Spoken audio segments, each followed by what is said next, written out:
Hello, I'm Patricia Schultz. I'm the author of 1,000 Places to See Before You Die.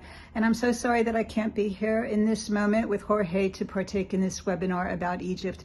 I'm in some place not quite as exotic. I'm in Florida at the moment. There's an inaugural travel and adventure show here, and I'm spreading the word about travel, how important it is, and how we should travel as much as possible and as far as possible and as long as we can. I don't know if you know Jorge or the New Pass expeditions. Truly, some of my most remarkable experiences were trips that were organized by New Pass and Jorge, whether deep in the jungles of the Amazon, or equally remarkable was a recent trip, well, pre-pandemic, recent trip to Madagascar, when Jorge and I put our heads together to discuss where the next destination would be. And he said, Egypt. I said, I'm there. Egypt I hold very near to my heart. My most recent trip was quite just a few years ago, but perhaps my most memorable trip there was my first trip. I was in my 20s, alone, solo, female, Western, scared out of my mind, and remarkably, immediately and continuously put to ease by just how warm and generous the Egyptian people were. People today, of course, go mostly for this history of being truly one of the greatest ancient civilizations in the world, and that's just what we'll be experiencing, as well as the hospitality of the local people. One of the highlights of this trip, which is 13 days, a few days longer than I think the average 7, 8, 9 day trip, which means that we can be immersed in a far more relaxed, serene, and enjoyable way, which is, of course, the way I like to experience these destinations. With just 14 people in our small group of equally minded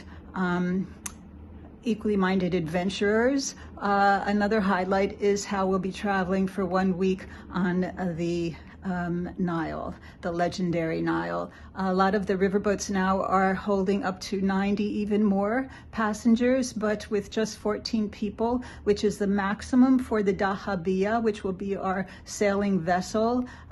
The service will be much more personal and intimate and relaxed. It is the old traditional wooden vessel that sailed the that sailed the Nile for millennia. Even the pharaohs sailed in this way. Ours is recently built in this old traditional style.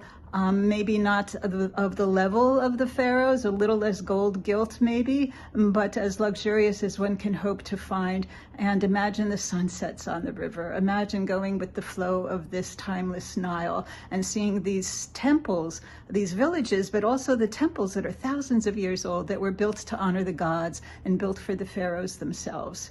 And it's interesting that this stretch of the Nile between Luxor and Aswan, while one of the highlights of this trip, Jorge has also designed the trip so that we wind up back in Cairo to visit the GEM Museum, the GEM Museum, which just opened a few months ago. One of the largest and most spectacular, futuristic, very progressive museums of its kind.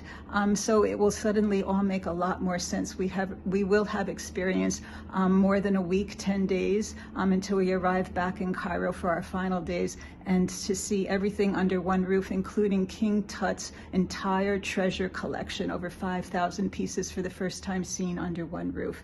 So boy, am I excited. And I could speak for another hour and a half, but I think I need to turn you over to the very competent hands of Jorge. Thank you, and travel on.